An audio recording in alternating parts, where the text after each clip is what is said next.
looking at dogs today.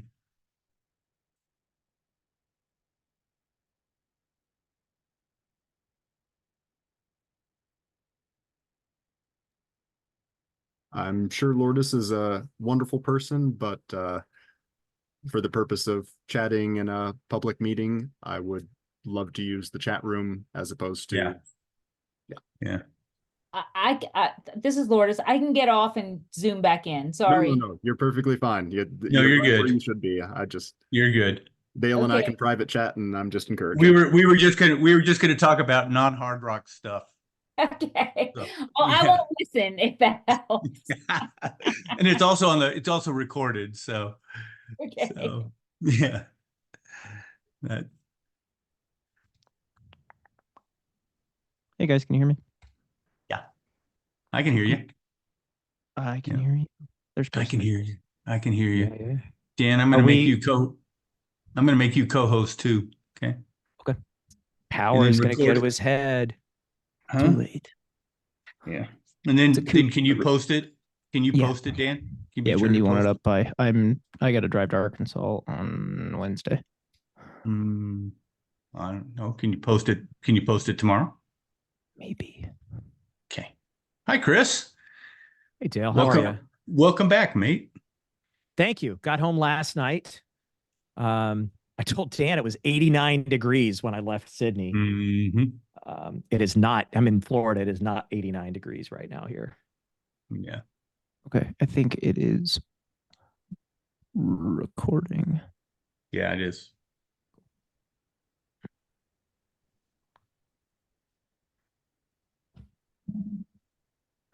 Cool. Did we have a list of those questions that were submitted? Can share it with you. I shared Thanks. it. Look under shared with me. I shared it with you before. In the Google. Mm-hmm. I'll do it again. That's fine. I'm sure it's there. Let me look. Run committee, get hard. No, that's not it. That's not it. That's not it. You know what? I don't see it. I'm on the thing. Let's go to the drive. Talking points. That's not it. Yeah.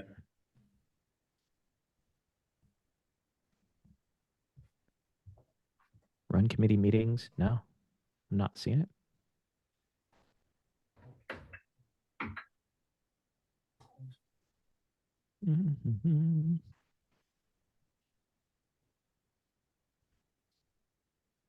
Yeah, if you'd share it again, that'd be great. Be there.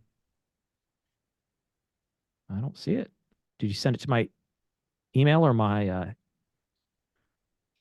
phone? There you go. It's at me.com. Okay. Check your at me. Do you want me to send it to your hard rock? It doesn't matter as long as it's as long as you send it. I don't see it. I'm looking at my at me email. Maybe look at my phone. Yeah. Hang on. This episode brought to you by Method 7. Is it? Did they give us a did they pay for that? Did they pay for that? There it is. There it is. Let me open that sucker. Cool. Oh, for crying out loud. Thank you for answering the question on line number 3. That would have required math. That was actually Brad's. I copied and pasted off of Brad's. Cool. Oh, yeah. That was a question. Was that a question that came through the what is the meeting and passcode? She doesn't need a passcode. Amanda doesn't need a passcode. No passcode.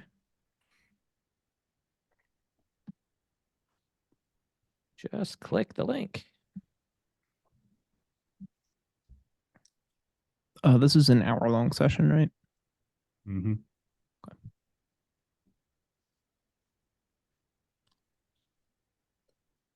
Are Barb and Scott both going to be here? I think so. They're aware of it and they Mhm. said they would be here. But I sent a reminder to them today, but haven't heard back. It says the link is invalid. Well, that's weird. Shouldn't be invalid. That's weird. Weird. Amanda's having troubles. Let me. Do you want me to- do you want to see if you can take care of her? Yeah, I mean, I'll text her the link again. Um, that's the link I clicked on. And Do you know how I can cast this?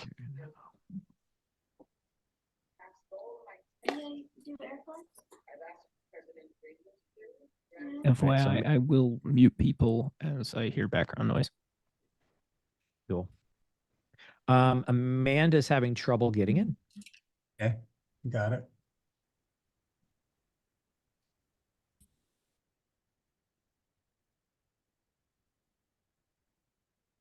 Don't know Okay, why. tell her to check her email, her Hardrock email. I will. Dale.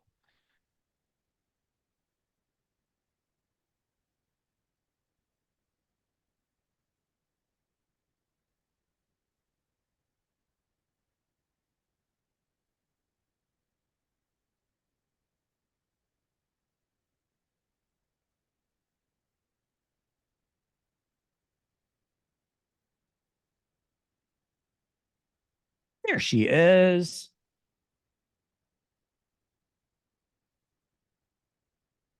Amanda, Hi. hi. All right, so roles real quick. Chris, MC, Dan, ambient noise and recording. Brad, you sit and look pretty and be a first time runner. And Amanda, you're up, and I'll monitor the chat. Me first? Hi. Hi, and I'll monitor the chat. Chris, Yeah, that please. I would appreciate that. And, if any other folks show up that you I'll keep think track. have I'll take something to attendance. say, thank you. I- Because I especially will. if something has come up with the Ulmers, which can happen with Yeah, with kids. kids, 3. Yeah. Yeah. I keep telling my wife I changed my mind. I don't want kids. And she keeps reminding me that our youngest is 22. It's way too late. Yeah. Thomas, how you doing?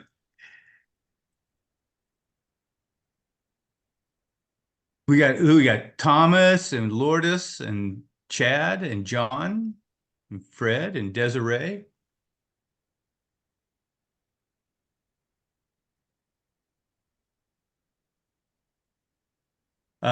Amanda, I thought of you today as I went and looked at dogs. You did? Yeah. You don't have one right next to you? Not yet. Not yet. Not yet. Soon. Close. It was a beautiful day in Silverton today. Yeah. Yeah. In the 40s. Yeah. Yeah, there you go. Chris, 40s in Fernandina Beach. No, it was not in the 40s. I might sell my house if it was in the 40s here in Florida. It feels different. It does. It does. I get that. I've never been to Colorado in the winter, so Oh. I don't have much. I just know it gets cold in the summer. So I know how bad it's going to feel in the winter. No. But if you're not used to it, I get it. Yeah. Yeah. For those of No, you who are just joining us, Chris Twiggs lives in Florida. If you're wondering why, wait, Chris is a 16-time Hardrock finisher. Why is he complaining about the cold? Chris lives in Florida. I live in Florida. I come in, I do Hardrock, enjoy it, I leave. No, I spend as much time as possible out there Glad in you the can. summer. I love the San Juans in the summer. Which- Dan and I were talking about that earlier. Well, I think, and that's a great introduction to veterans and how to, because isn't one of the questions, what kind of strategy of acclimation do you do? Well, that's a good I place to think- start. Well, so do you want to welcome people or give an intro or anything, or because this is No, I you know. would prefer that. Well, I will very quickly. Hi, everybody, and we're gonna kind of get started. My name is Dale Garland, and it is my pleasure to be the run director for the Hardrock 100-mile endurance run. And with that being said, I'm going to defer to 16-time finisher Chris Twiggs to take on the first of what we found to be a very educational and informative way of getting information out to especially first-time runners. Would you agree, Chris?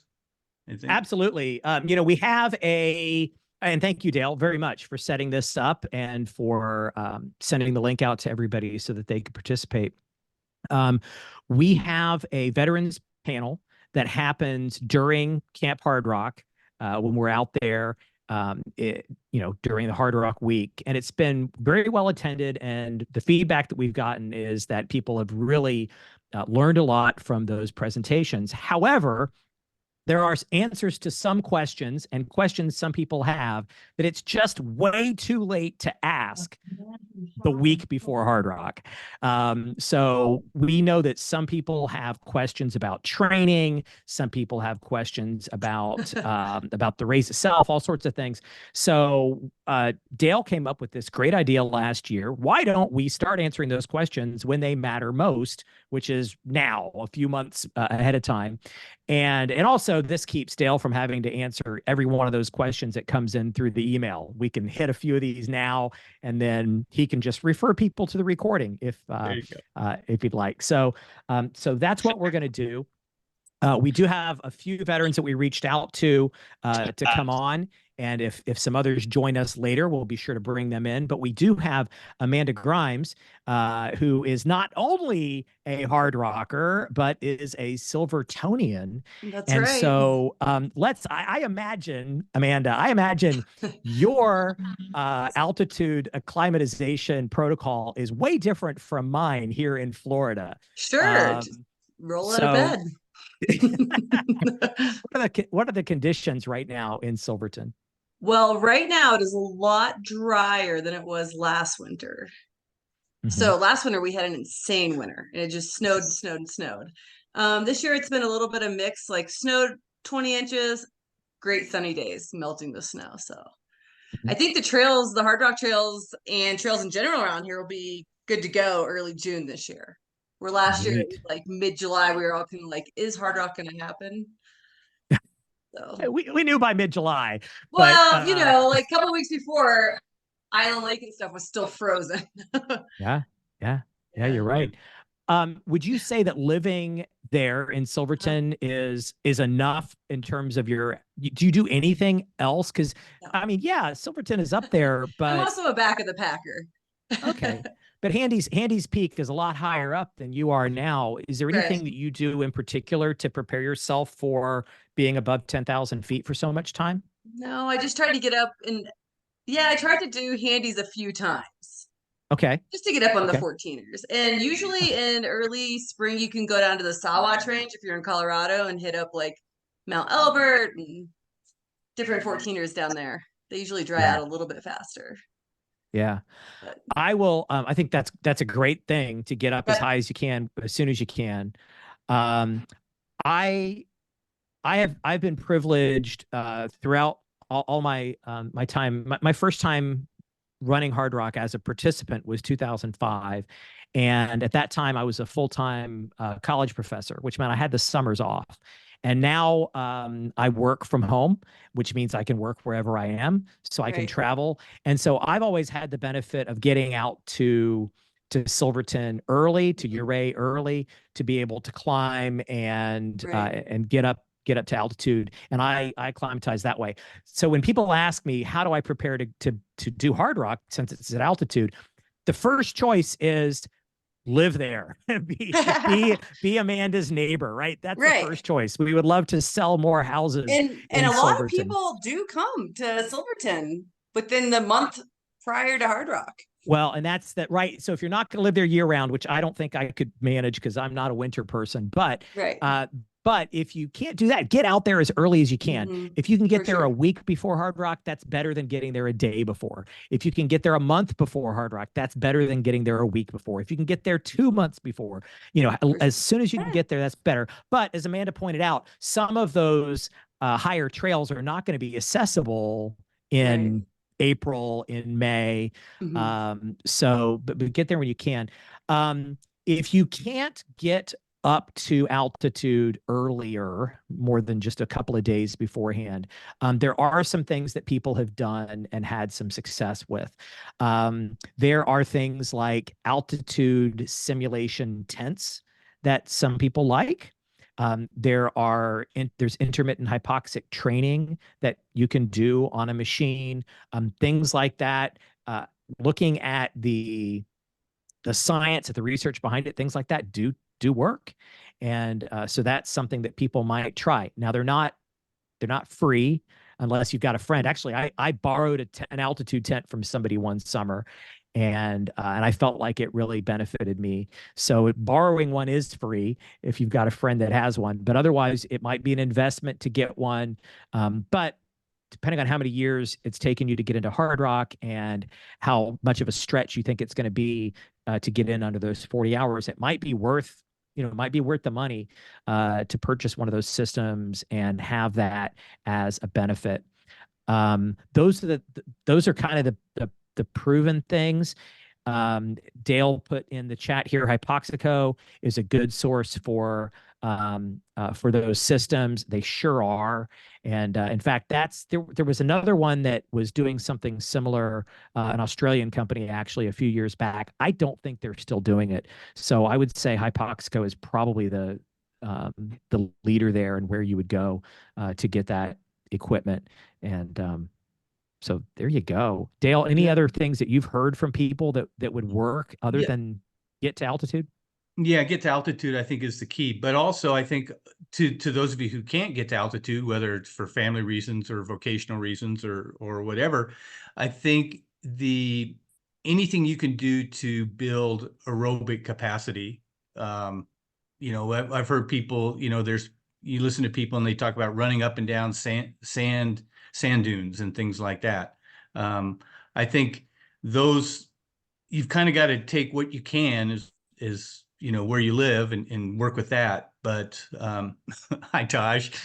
Why? But yeah, I think getting as high as you can or getting as acclimated as you can is the best. Yeah, absolutely. And so my plan has always been get all of my mileage in here at home. And then when I get out to Colorado, I don't worry about my mileage. I just worry about getting out on the trails, getting some time, up high and learning the course. We will have those course orientation hikes again this summer. I really enjoyed leading those last year, and I'm looking forward to doing it again this summer.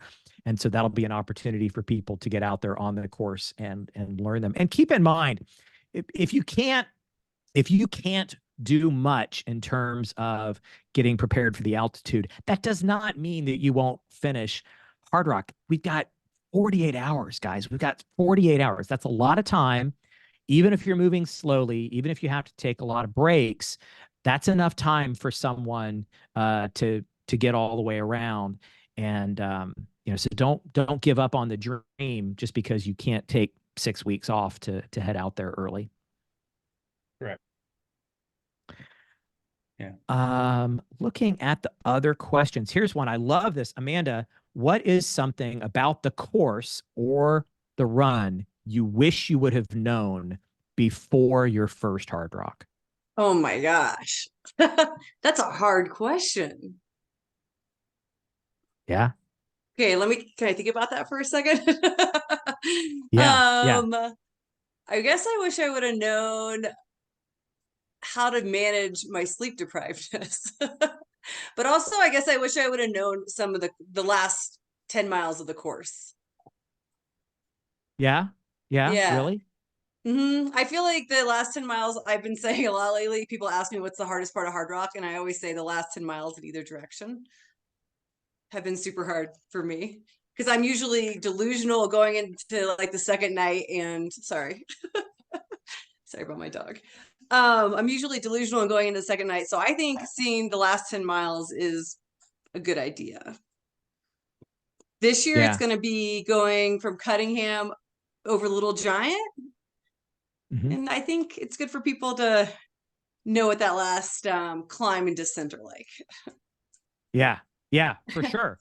That's a really good point. I, I did not know the last few miles my first time as a pacer. But because I had paced, because Yeah. I was pacing, I learned that. But I was shocked that my runner knew that stuff without even seeing markers. He was making Oh, turns when I didn't even see the markers to take the turns. So it is a really good. He had done his homework, right? yeah, He had checked it out. So I think that's a great idea. Obviously, if you have a pacer who's going to be right. bringing you in, get that pacer out there to learn For it as sure. well, Yeah. because the pacer might know, and it might be dark, right? It might be dark for most of us. I think it's going Might to be be the dark. second night in the middle of the night. Yeah. For Yeah. some. Yeah, I didn't mean to imply. Sure as heck isn't the first night for me. That's a dream. Yeah, that is a dream. So I think that's good. I think that's great advice. What do I wish I knew the first time? I wish this is advice I give to people every year, and nobody gave it to me, or if anybody did, I wasn't listening. But I wish that someone had encouraged me to carry a filter, a water filter with me, because I did run out of water at a couple of spots my first year. And fortunately, it was a heavy snow year. And so I was able to pack snow into my bottles and rehydrate somewhat that way. But I bought a filter and started carrying it with me after every other Hard Rock. So that's something I kind of wish I had known. I just noticed a name pop in. Howie Stern has joined us, 10-time Hard Rock finisher. Howie, we were just, Amanda and I were just talking, and somebody asked, what's something that we wish we knew before we did our first Hard Rock? Can you think of anything for yourself? Oh gosh. I mean, I did my first Hard Rock kind of sight unseen. And as a matter of fact, my Bible, this is the directions by John Kappas from 2005. Actually, this is the whole race manual by John Kappas. And I read this thing religiously like 100 times before I stepped foot on the course. And I think the only thing I would say to know before your first Hard Rock is it's going to be relentless and you're going to want to quit many times, but don't. Yeah. Because it'll only get harder as you go along. So I'm kidding. No, it does get harder. No, as you you're go not. along. No, yeah, it's going to be probably one of the hardest things you've ever done. And do your homework and train hard. And it's not the kind of race you can show up and out of shape and just wing it. Yeah, no, that's for sure. And hopefully, people there are a few people that got in on just one or two tickets. But I think most people have been trying for a while. That's our reputation, that people try for years to get into Hard Rock. So hopefully they've taken it seriously enough because they've been trying for so long that they won't wing it. Oh, we're looking out Howie's window at snowy Silverton right now. Yeah. It's a beautiful night. I got the same view. It's awesome. Chris, one thing that I think we can talk a Fire. little bit about is a lot of our runners come thinking that they wish they knew that it was as much walking as it was running. I think that there are, a lot of people come expecting to run more than they're actually going to run. Yeah. That's a good point. Amanda, do you I mean you said before that you're a back of the packer, but you still Mhm. run when you can Oh yeah, during Hard Rock. for sure. Sorry. For sure. Yeah, I feel like this direction, there are some good runnable downhills for sure. Wasatch Basin, going down Camper Road, you know, but I feel like if you can run going through Pole Creek, going down Handies, Yeah, there's some there's good. Go ahead, Howie. oh, yeah, I was just going to agree. Yeah, there's a lot of running in this direction. Yeah. Yeah, but there is a lot of walking for sure. And if you gas yourself out from the beginning, if you're running when you leave, I mean, everybody runs at the start, right? Dale says 3, 2, 1, and everybody cheers, and we all run. And my thing is, I can't wait until all of my friends and family can't see me anymore at the start, because then I can start walking. Because that's the secret, is as soon as we leave sight of the people there, most of the folks are slowing down to a slow jog. And then especially in this direction, we're going up to the shrine right away. There are only going to be a half dozen people that run up to the shrine, I'm thinking. There's no reason to run up to the shrine. No.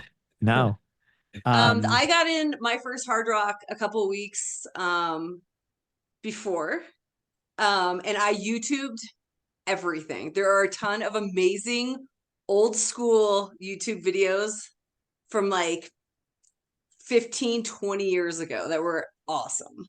And I remember Yeah. Carl Metzler saying to train with wet feet.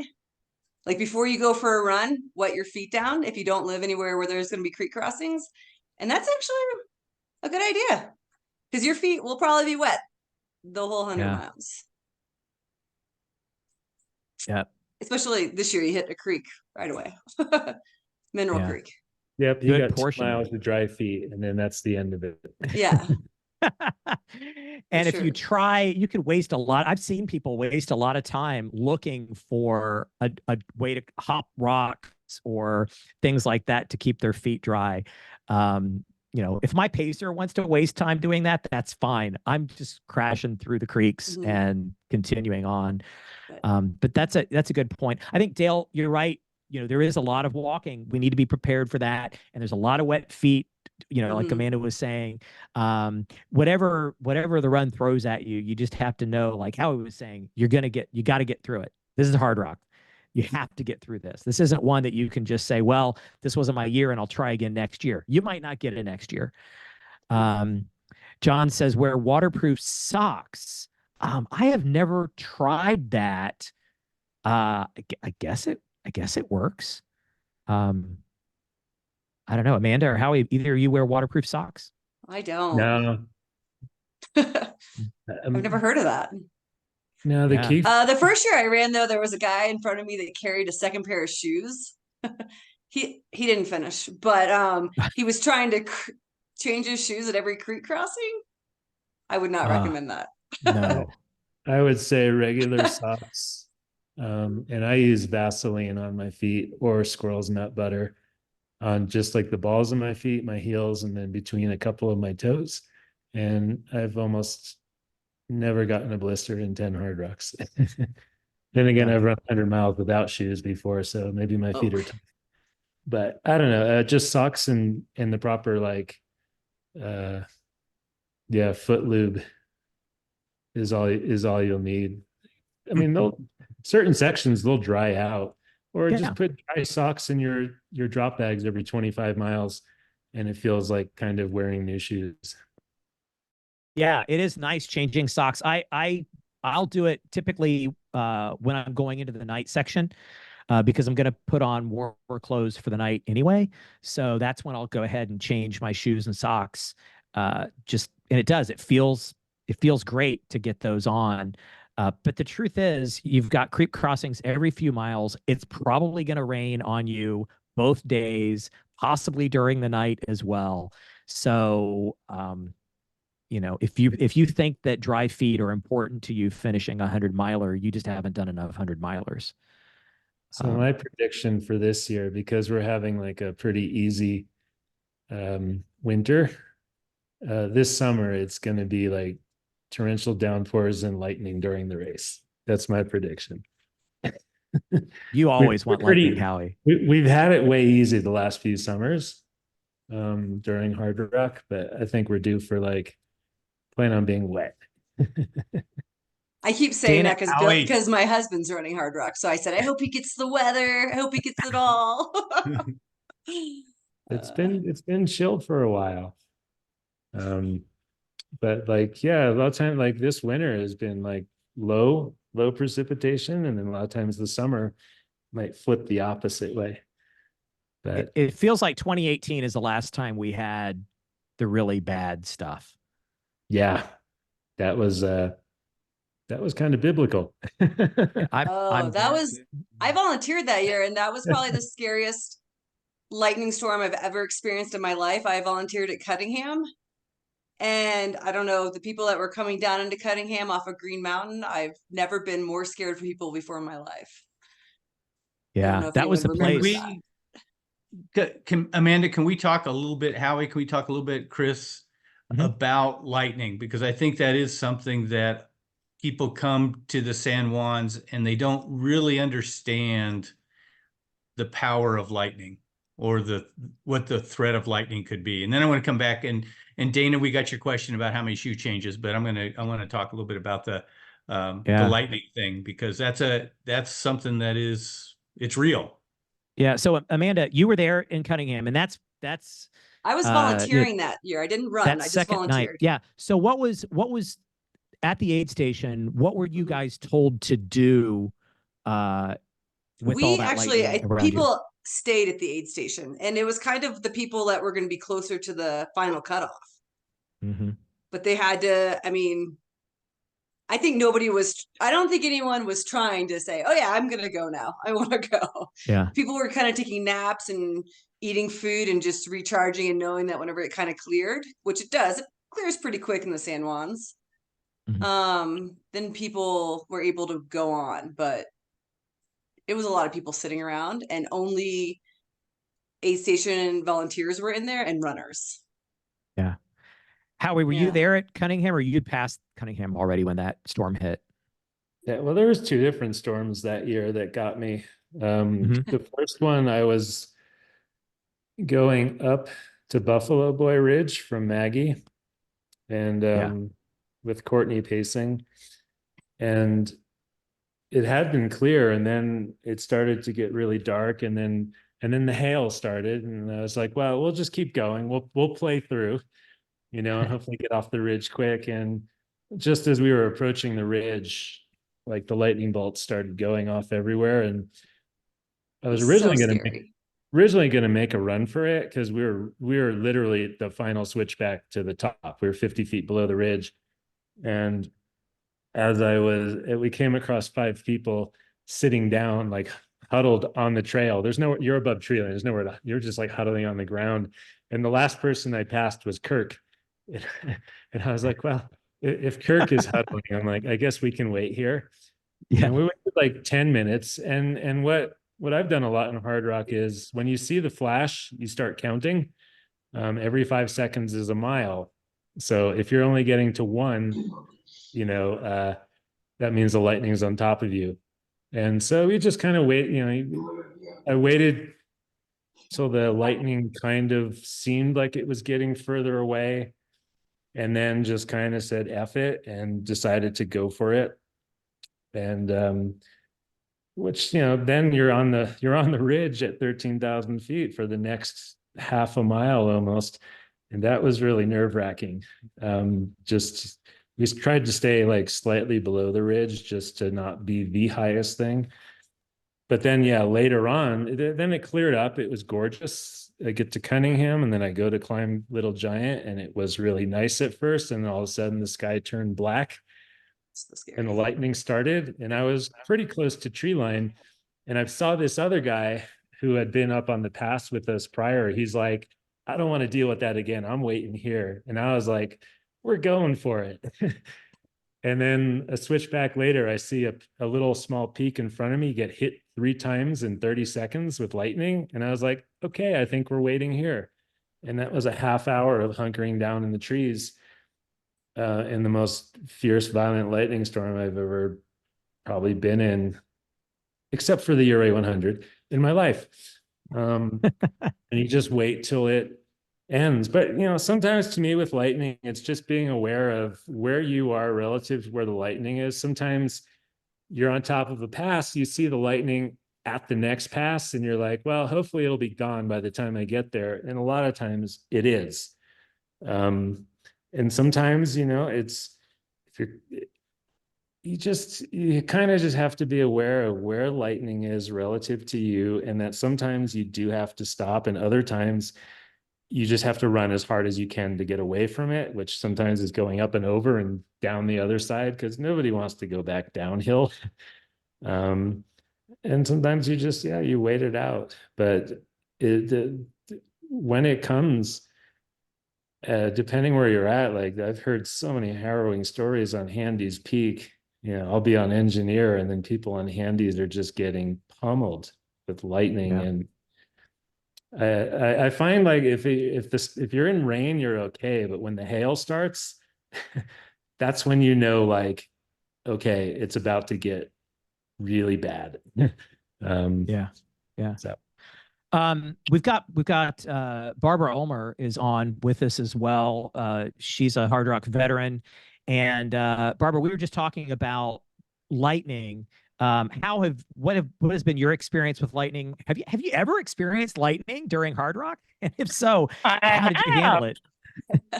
Well, I can tell you, Scott's experience on the storm in Cunningham that you guys were just talking about was, he said, the scariest in his life. And he actually fully hunkered down and went significantly lower. I wasn't with him that year, but he said that was the scariest time out of his 14 finishes at Hardrock. I've been with Scott pacing, going up Grant Swamp, where the lightning was so close that we smelled the ozone. So we went back down into the trees, and I think we lost a good hour and a half there. So that was new to me, because I thought I smelled something else, but apparently it was ozone. And then I remember going over Buffalo Ridge with Scott and Liz Bauer, and Liz didn't have a jacket with her and the hail had started. So we made do, and we lended her one of our jackets. I'm generally overpacked, and she made it in and she finished. So that was rewarding. But that was not a fun one either. So yeah, those were my probably 3 most memorable lightning experiences. Yeah. I was there. I was in the storm as well, the 2018 hailstorm, or not, yeah, there was hail, but then the lightning storm. I had left Cunningham. I was above tree line on the last climb. And it was absolutely all my time at Hardrock. It's definitely the most scared that I have been. But not for myself. I had my son pacing me, and I was terrified that I had put my son in danger. And the problem was we had lightning hitting below us, so it wasn't that we could feel any safer if we turned around and went back down to Cunningham. So I sent him. I told him just go, and I saw him reach the top. I saw lightning hit the top right around the time he was there. And by the time I got to the top, he was already at the bottom. I think he did a 4-minute mile coming down the backside of Little Giant just to get away from that storm. It's gonna happen, guys. If you're running Hardrock, if you don't end up in a lightning storm, I'll be surprised. It happens most years. There's lightning out there somewhere, and the best thing you can do is, if you're below tree line, hunker down, find some place to do that. And if you're above tree line, Howie mentioned the Uri 100. I was doing the Uri 100 one year, which is, of course, there in the San Juans as well. And I was caught on a high plateau. So it wasn't climbing, but there was also no place really to go down to. And the lightning was striking. And the only thing you can do is just go as fast as you can and get the heck away from it. At least that's my approach. That's what I've done. But if you're in a place where you can hunker down, do it. Remember, 48 hours. You do not have to finish this thing in 24 hours. You do not have to finish this thing in 30 hours or 38 or 40 or 42. You've got 48 hours. You should have enough time that if you have to hunker down, you're going to be able to get moving again. Yeah, Mother And, Nature tends to have the final say, and I say listen to it for safety when afforded the opportunity. Yes. and it's not only during rain that lightning happens. One year, going up Wasatch Saddle during the race, it was snowing sideways, and lightning was hitting the ridge at Wasatch Saddle. So thunder snow is real in the summer as well. It is real. Be prepared and get a good jacket. Yeah. Invest in a good rain jacket. Yeah, that's the biggest thing. Yeah, I think this is good. That's a good bridge to one of the questions, you know, what do you carry with you at all times? Okay, that's great. Chris, can you talk about that? Yeah, absolutely. What do you carry with you at all times? I already mentioned one of the things in the answer to the question of what do I wish I had known to carry a water filter. So that's something I carry with me at all times. The three things I have with me at all times, aside from the norm, you know, I've got some food, I've got some water, but I've got a filter. I have a flashlight at all times. From the very beginning, I have a flashlight, and I have a waterproof jacket. Those are the three things that are most important to me. Amanda, what about you? What's always on your person during Hardrock? I have a rain jacket for sure, a light pair of gloves. I like my hands get cold, so I like to have a light pair of gloves, and Houdini pants, or like a light pair of pants. Oh, good. Huge.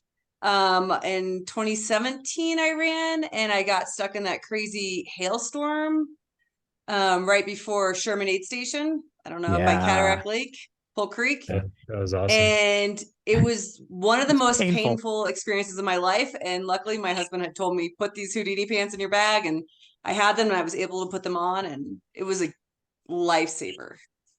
So Yeah. And a Good one. whistle. Oh, a whistle. Yeah, I always have a whistle. What else? And yeah, light gloves and Houdini pants and a rain jacket. Really good rain jacket. Cool. Howie, anything you can think of that's extra that you always have? Yeah, I mean, I go pretty light, but yeah, I always have a headlamp from the start, because even if your drop bags get lost or your crew tires fall off, like, you want to have a headlamp. You just don't know what happens later in the race. But yeah, I have like a 7-ounce seam sealed ultralight rain shell, which is like the core that it just never leaves me. I have a Houdini windbreaker. Between those two jackets, I mean, what does that weigh? Like 12 ounces, 11 ounces between the two of them. I'm covered to keep me warm no matter how cold it gets. Yeah, a pair of light gloves, maybe like a little light wool beanie. But that's all I carry with me. I don't go with a filter. I drink out of the streams if I need to, and I haven't gotten sick. But yeah, I remember that hailstorm. Sometimes the key too is, like, as soon as something weather starts, like, put your raincoat on. You don't want to like delay it and then be soaked underneath your rain shell. But that hailstorm, like, that was something that had never happened in all those different Hardrocks. Even Kirk had never seen that. It was like 45 straight minutes of pretty big hail that put almost 6 inches of hail on the ground. And yeah, I had my shorts on, but yeah, you were taking hail shots direct to the nether regions, which hurt a lot.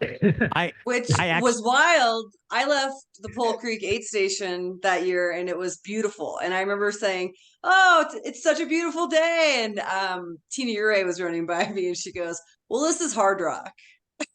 And then half an hour later, boom, hailstorm. Yeah, the hail hurt. It really did. Yeah. You know, even a hat, most hats are only going to be so much protection because it was still pounding in there. It hits your ears, like where your ear sticks out from the hat, even though you had a hood on, it was still like, but yeah, that's like the theme of Hardrock is be prepared for the unpredictable. And sometimes you just have to tell yourself, like, yeah, that 45 minutes, it was miserable. Like, your feet were numb from the hail and the wet water under, obviously water's wet, the water under the hail. Your hands were numb. And you just got to tell yourself, like, well, this can't last forever. It's got to, you're eventually going to get below 12,000 feet and get warm. And sure enough, once you hit the trees, and then you kind of get out of the hail, and you're running again down to Sherman. Yeah, eventually you're super warm, and before you know it, the sun comes out. So, Yep. Sherman is a great. All the aid stations are great, but Sherman is a great aid station.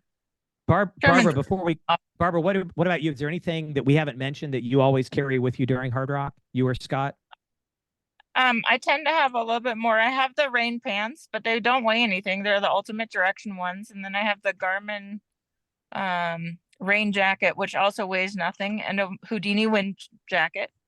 And then just a super light Smartwool beanie and light gloves. And then flashlight always from the beginning. And then I have a lighter and a tea candle and an emergency blanket. And they don't weigh anything either. And I have a filter bottle that is generally empty, but there if I need to use it. Yeah. Howie enjoys the occasional Giardia, but me not so much. Since I have not, the only time I ever got Giardia was in the Sierra, and that was like 20 something years ago. I've never gotten it in the San Juans. Even after 10 years of living here, I've never gotten it. And now the sheep are going to be gone. There aren't going to be any more sheep on Green Mountain anymore. Yeah. So we're talking about the domestic sheep that get let out there to graze. There may still be, hopefully there will still be some bighorns out there in the wild.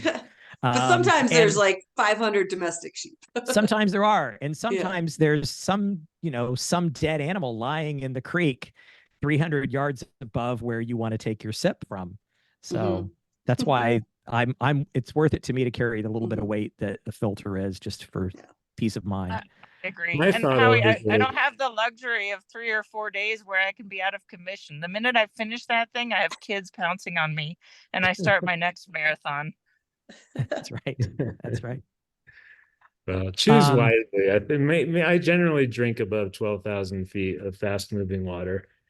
But there you go. Usually, I don't know. It's dipping in the streams. You don't usually have to do it. I mean, I've done Hardrock on one water bottle where I've dipped the whole way, but hydration packs carry so much water. It's mostly a non-issue. It's true. It's true. Dana did put in the chat, wanted to know how many shoe changes and where do you advise, touching on that hailstorm. I did not have new shoes waiting for me at Sherman that year. Every year since then, there's a new pair of shoes waiting for me at Sherman. I've never had to use them, but just in case I get caught in another rainstorm or hailstorm, I always felt like it'd be nice to change shoes at Sherman. Now we were going the opposite direction from what we're going this year. And the reason it matters is because when you leave Sherman going the other direction, it's a long time before your feet get wet again. This direction that we're going, hitting Sherman at about 75 miles, your feet are going to get wet before you reach the top of that next climb. So it may not be as important an issue. But to answer the question, how many shoe changes, I always do one shoe change going into the night, and I always have another pair available to me the second day if I need them. Amanda, what's your shoe change plan? I was just thinking, I don't think I changed my shoes at all last year. Wow. I don't ever. I changed my socks, but I don't think I changed my shoes. Barbara, you don't change yours either? Never. I have I'll answer this question and then I'm gonna get back in because my daughter is sick and so there's a bit of chaos in the house. Thank you for spending a little bit of time with us, Barbara. Yeah, no worries. I never have new shoes. But I do carry, and I have several in the drop bags, new insoles or dry insoles and dry socks, and then baby powder. The baby powder dries out my feet. I put it into the shoe if need be and into the sock, and then I carry on. But I try not to even do that. I only do that if I know there's a long stretch coming up ahead that's really going to keep my feet dry. Otherwise, I tend to find that it's not a great use of my time. Yeah. And Howie, you don't even wear shoes. But those have worked really well for me. Was it? Oh no! Howie doesn't wear shoes. Oh God, I wear shoes. No. Also, I really loved having gaiters. I wore gaiters for the first time last year at Hardrock. I liked them a lot. I highly recommend them for Hardrock, for like all the little rocks that when you're going down the scree fields and Yeah. things like that. Gators were, and I also carry poles. That was another thing that I carried from the start as And well. Amanda gave me her pole one year at Maggie's when mine had broken 9 miles into the run at Right. right before Cunningham, and I was ever so thankful. So spare Aw. poles now are with me at multiple aid stations as well, in case I have another situation like that. Good to know. How are you? You don't do you plan shoe changes ever, or do you have them available if you need them? The first couple of Hard Rocks, I changed shoes a lot, but mainly because I think I hated all my shoes, and so I was kind of scrolling through, and that was back like in the Montrail days. So it's like one section I'd wear Hard Rocks, one section I'd wear Wasatches, another section my Leona Divides. But once Hoka came around, I found I could wear like one pair of shoes the whole race, or now I run like in Topos or sometimes Hokas. It all depends. But yeah, I find I for the most part don't need to change shoes. Like I'll definitely do the sock changes. Yeah. But a lot of times there's so much wetness. But it depends. Like going the direction you're going this year, it's like if you came into Telluride with your feet kind of really wet, no, it won't matter because you'll get wet before Chapman. But Ouray, going from Ouray over to basically all the way to Ouray to Sherman, you could pretty much keep your feet dry the entire time, depending on the year. It's No. a little boggy up high, but again, to me, it just doesn't matter. So I don't care if I have wet feet the whole race. Between Ouray and Sherman, you've got a really good water crossing, one on each side of the second mine up at the top of Bear Creek Ouray. Depends on the year. I think I've gone through that without getting wet. I don't know, or I just don't pay attention. You don't pay attention. That last one, there's a water crossing right below the aid station, right below Engineer Aid Station, that I don't think I've ever. Oh yeah, I know where. Yeah, that's true. You'll get wet there. Yeah, I mean it just brings home the point. Don't worry about changing shoes. Like socks, yes, but shoes, unless you're somebody who needs shoes to like size up if your feet swell, or maybe if you want more cushion later on or something like that. I mean, I have done that before in races, but yeah, it's. I mean, if I look at my shoe rack now, I have one pair of shoes, so I'm probably not the greatest resource for multiple shoes. yeah. I think one of the things I'll emphasize for everybody is knowing the course. And you've heard us talk about in one direction it's this way, or in another direction it's that way. If you will get out, if you've not done Hardrock before, if you've not paced Hardrock before, get out during those course orientation hikes and learn the course, because you'll not only learn it, but you'll also see what the conditions are this year. And from one year to another, the conditions could be vastly different. And so knowing where the water is and how high it is, knowing where the snow is and how deep it is, those sorts of things are going to be really, really useful for you. Hey, I'm on up. Howie's having to dog parent, I think. Let's go back over and look at the questions. I know we've got some more. Somebody did ask, have you ever had to wait out a storm? If so, where on the course, and what was the deciding factor to wait it out? I think you heard us all talk about that horrible storm that was during the second night in 2018. A lot of people waited it out at Cunningham. Some people waited it out at Maggie. Some people had to find a spot just on the course to wait it out if they needed to. Amanda, is there any other place where you've had to wait out a storm during Hardrock? Oh no, Chris. I usually just keep motoring on. Do you really? To get to the finish. Yeah. No, 2022, I was going up to Kroger's. So at a Telluride, and I was like in Mendota Saddle, and pretty wild lightning storm came in there, but I was just wanting to get over the saddle. So I just Yeah, kind of Kroger's would not be. I would not. That's not a place you want to wait Yeah. out a storm. No. I was in and out. Yep. In Yeah. and No out. matter which direction you're hitting Kroger's, you can get through there and down in a Yeah. hurry. Yeah, that was probably the closest lightning storm I've had. Yeah. Oh, also the first year I ran, when I was going up Bear Creek, it was raining so hard the rocks were falling over the shelf trail. Uray And I Bear think Creek. that was the year that somebody actually had to go get stitches in their head Yeah. from You're a talking about rock the falling. switchbacks, or Uray, or above the switchbacks. Yeah. Yeah. On There's the a shelf, chute. on the trail, the really narrow part of the trail. Yeah. There's a chute that kind of opens up when that Yeah. rain comes down. It can be pretty nasty. Howie looks like he's getting ready for a gig. Howie, is there any place else that you've waited out a storm during Hardrock? Yeah, the only places, 2014, I got to engineer aid station when all hell broke loose. That's when somebody got almost hit on handies that year.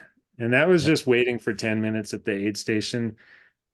And almost all the aid station volunteers were fetal position on the ground underneath tables. It was pretty crazy. But that was just 10 minutes. And then another year, actually, I was pacing Billy Simpson, and we had just left KT and had to go over Putnam.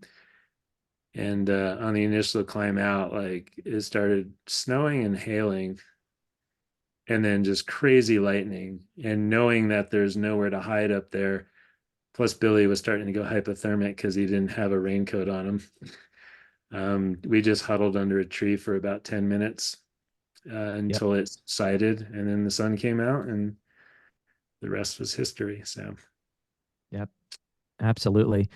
I've never waited out on the course. I've held up at aid stations if I got into an aid station as it was storming. I've held up there for an extra 5 or 10 minutes, but I've never hunkered down during a storm outside of the aid stations. The aid stations are a great place though, because while you're waiting, you can get food. You can get a little bit of conversation from somebody who will encourage you, and so, that's a nice way to spend a little bit of a storm. That's also something really important. I feel like whenever you're thinking about pacers for Hardrock, to make sure they know what they're getting into. Yep. You know, I mean, you might have a great friend that you run, go out and do like 10, 20 miles with on like a casual rolly trail.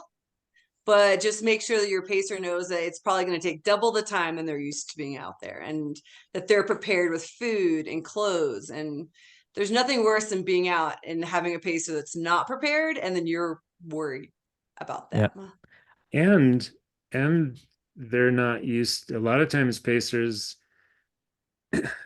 like they think, oh, I'm going to pace like this direction. I'm going to pace Uray to the finish, 58 miles, no big deal. They don't realize that to pace 58 miles at Hardrock, you have to be in 100-mile shape, because you're going to be out there as long as it takes you to run a normal 100-mile race. Every time I've paced that far, it's been between 21 to 28 hours of pacing. Exactly. 2 times I've run the race, I've finished an hour ahead of a pacer because they didn't know how hard the course was, and they get tired, and you are getting stronger as you're getting closer, and they're getting more tired. And yeah, a pacer has to take care of themselves while they're taking care of you, because it's Hardrock. It's just as hard for a pacer. You're exactly right. I had one year I had a pacer, took me in the direction we're going this year, took me from Uray to the finish, and I would say it was 9 miles too far. Not just 9 miles too far for him, it was 9 miles too far for our friendship. See, that those last 10 miles are the hardest, I'm telling you. It was awful. And I remember calling him. I called him a couple of days after Hardrock. I sure as heck didn't want to talk to him the next day. I called him a couple of days later because he'd left a glove in one of my drop bags. And I called him and I asked how he was doing, and he said, "Well, I've decided I'm talking to you again." So I mean, it was nasty. But it's just, the problem is, if you're going that far as a pacer, I think it becomes really hard for you to take care of your runner that late in the race. Now, 10-mile section, 20-mile section, even had he gone 40 miles, he'd have been fine. But to go 56 was just, that was just too far for a very strong runner who lived in Southwest Colorado. It was a very hard thing for him to go that distance. I saw a question further up. Fred asked, as a pacer who doesn't want to fail his runner, what advice do you have for a first-time Hardrock pacer? Amanda, what do you want from a first-time pacer, or what would you tell somebody who's going to pace for the first time? Come in prepared. Not only with clothing, but knowing the course. That's huge. Yeah. The first time I ran it, I didn't have a GPS watch or anything. And my girlfriend who paced me the last 10 miles, we got to the top of Little Giant. She goes, "Oh, my watch just died." And my watch was dead. And she goes, "I don't know how much longer." When I was in Cunningham, they said, "If you want to finish, you have to go. We're going to cut off the people that are coming in behind you right now." And literally we got to the top and we ran down. I would just say be prepared. Yeah. And yeah, know the course, have good headlamps. That's always good. Have extra snacks on you. Mm-hmm. Yeah, I don't know. Okay. Howie, what about you? You've paced and of course you've been a pacer, and you've of course had pacers. What advice would you give to a first timer? Have fun. True. Know Yeah. know your role. Are you there to Yeah. keep your runner company? Are you there to make your runner go faster? Are you there to be the eyes for your runner? Like, all the pacers I've ever had, I've just generally have had for company to share Hardrock. So I'm not necessarily looking for anything. Mhm. Occasionally I'd have pacers like, "Oh, they might pay attention to my food. Oh, you haven't eaten in 20 minutes or 25 minutes here. Yeah. Make sure you have some, more of this cheesecake," or whatever. Like that's always been the biggest thing, I think, for me, for pacers, is having them pay attention to my moods and my voice, because usually you can hear if I slur my speech, I'm getting hypoglycemic. Oh, I probably haven't eaten. But Yeah. and then half the time I just like playing tour guide while I'm running with the pacer, to just share the experience. The times I've paced, I'm trying to think of what my role was. Like when I paced Billy, it was like just to go have fun with my brother. Yeah. And and see how it is. I paced him for 62 miles when the course was long that year, and for me it was almost it was an interesting experience to learn how somebody who was faster than me at Hardrock. So, and I took what I learned from pacing him, and then ran an hour and a half faster the next time I ran the course in that same direction. But and when I paced Liz, yeah, I think I was there to keep her company, and just make sure everything was going fine. When I paced Roger Ackerman one year from the start, because he was over 60, and I went 72 miles with him, and yeah, it was just kind of making sure somebody's just going, just being a person that's there for them, and motivate them when you need to. Yep. Know when you don't need to say anything for a long period. Because sometimes know what you're basically, again, know the assignment. What does your runner want? Yeah. Yeah. And I had one pacer, like, okay, my number one piece of advice for pacers. I had a woman pace me one year for 50, maybe 42 miles or 58. I forget. Never at some point in a race tell your runner, "I thought we were going to be going faster." That is not, when you're already on your own PR pace, that's not what you want to hear. Wow. And on that note, don't go a mile or two ahead of your runner and then wait for them for a half hour. Yeah. Mhm. Yeah. That pacer did to me. Yeah, gosh. I mean, we could definitely tell pacer horror stories. I've got a few. But the pacers that were good, the ones that I really appreciated, that understood the assignment, like you were saying, Howie, Yeah. are the pacers that checked on me to make sure I was eating, could tell when I was lying when I told them I was eating, and they knew I hadn't been. So I had pacers that would stop in the trail, stand, block my way in the trail until they saw me swallow food, and I needed that.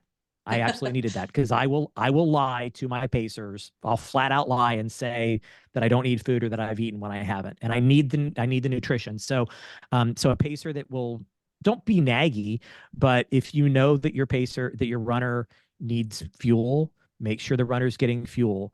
I think a first-time pacer should know the course as much as you can. So the question in the chat about Thomas asked about if the course orientation hikes are open to pacers. Absolutely, they are. Those course orientation hikes are open to runners. They're open to pacers. They're open to crew. They're open to curious individuals who might someday want to do this or just wants to know what it's all about. They're not raced. We're not pushing for fast times when we're doing those hikes. We're just a bunch of friends going for a hike. And when I can get some of the veterans to go along on hikes with me, we tell stories about things that are interesting on those sections of the course. So I hope that, Thomas, I hope you'll be out there. I hope that any other pacers will be out there as well. If you know the course, that's a real help for the pacer. It's the runner's responsibility, but it's a help if the pacers know it, just so, because I've done Hardrock a bunch of times and I've gotten lost a bunch of times. So it can happen that I miss a turn. It can happen that I don't notice something. And if the pacer is paying attention, then that's useful as well. Toward what Amanda said about having a good headlamp. Yeah. The year that I paced John DeWalt, we got into an aid station and they had misunderstood a number called out over the radio and thought that John had dropped out. And so they had sent his drop bag back to Silverton, and we were at Sherman. And so he didn't have his drop bag. He didn't have his flashlight. And so I had a flashlight. So we shared a flashlight from Sherman to Wow. Cunningham. And we were in the dark going down Green Mountain back before there was a trail there. Yeah. So I would say, yeah, for sure, as a Oh my pacer, God. maybe have two flashlights or, just in case. I don't think that'll ever happen again, especially with Brad Bishop in charge of the aid stations. Wait, Brad's not in charge of them this year. Oh boy, maybe be careful and carry that extra flashlight, carry that extra headlamp with you. Michael pointed out, I've never run with a pacer. Should I get one for the second half? Worried about the sleep deprivation. My advice is, yeah, go ahead and get a pacer. I certainly don't need a pacer to find my way around Hardrock, but I always have a pacer. And one of the things that I realized when I did my first few Hardrocks, and maybe even more so now, is there are a lot of people that would love to pace, that they'd love to do Hardrock and they may never get in. And so pacing is their opportunity. And then there are other people who will never do Hardrock because they don't want to do it, but pacing is something they would really love to do, to be involved. And so letting somebody pace is not just helping you, but it's helping them. It's giving them that opportunity. So as long as you get matched with the right person, it would be great to give somebody that opportunity. That's my opinion. Amanda, you always have a pacer? Yes. Yes. Okay. I went from Animus Forks to Uray without a pacer at night. Mhm. But then I picked up pacers. Yeah. Also, I would recommend, the first year I did Hardrock was in the direction it's going to go this year. And I had a pacer go to Sherman. And that's something that I would say, maybe don't do it if you can find somebody that can go from Animus Forks to Cunningham. It's a long drive around. I'm sure you guys will have more Zoom meetings and you'll be more about like crewing and things, but that's a long drive for people to go, or even a kind of a hard drive for people to go over Cinnamon Pass and stuff. Yeah. So how are you? I bet you probably done Hardrock without a pacer, haven't you? Yeah, I've done it both ways. I don't think you don't, it's not a prerequisite. Like you don't need it. But you usually finish right before the second night or into the second night. Statistically, that has been true. Right. I I've usually had- finish that morning, the golden hour. So I like having a pacer. yeah, I mean, I've had some I've had some into those second night finishes too. Right. But like at Ure this year, I'm not going to have any pacers. It's weird. I'm going back to like I find I do my own struggling best when I'm just in my own head. But like Hardrock is so well marked, and Pole Creek's actually easier to get through now. The way some of the changes are through the willows and whatnot. But yeah, if you want to, the beauty of pacers at Hardrock is to share the experience. But if you can't find a pacer or you don't like to run with pacers, you don't need them. Like, I mean, it's a postgraduate run. You know, you should be solid in your ability to navigate on your own first off. And if your pacer's never been out here, they're not going to know it either. But it all depends on what's in your own head, I think. Yep. As far Yep. as them. Dale mentioned there is a runners tab on the website that has a sign up sheet there for if you need a pacer, and you can get matched. And you can find out a little bit about who that person is that might be pacing you as well. So you might want to check that out. Thomas, this has been recorded. Thomas has got to go. We're right at just over an hour. So we're going to wrap this up in a second. This is being recorded so people can catch it later. Our good buddy Dan is going to make sure this gets posted and people can find it, I think, on our YouTube channel. But we did have one other question that we want to make sure we get to that was submitted ahead of time. Apart from the altitude, what do you think is one of the biggest challenges that can catch runners off guard? Now, we did talk about the thunderstorms. So aside from the thunderstorms and the altitude, anything else, Amanda, that you can think of that would catch you off guard at Hardrock? Let me see. Go to Howie. Go to Howie. Let me think about All right. it. Howie, what do you think? What do you think, That's Howie? an easy one. Okay. What's that? I can go back to 2006. I can go to 2016, and I can go to 2023.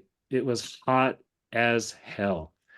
And you don't expect that in the San Juans. But when you're at, you know, these elevations and it's over 80 degrees, it's brutal. And it'll dehydrate you. It'll make you go slower. It'll make you maybe throw up, but like a couple of races, 2000, like client going up Oscars Pass in 2006. You remember seeing me on the ground at 12,500 feet, Chris. I do. Because I couldn't breathe because it was just so hot, you know, so dehydrated, and the biting flies were brutal. 2016, I think there was no weather. Like, pray for weather, because when it's sunny all the time, again, you just Totally. the exposure you're above tree line so much.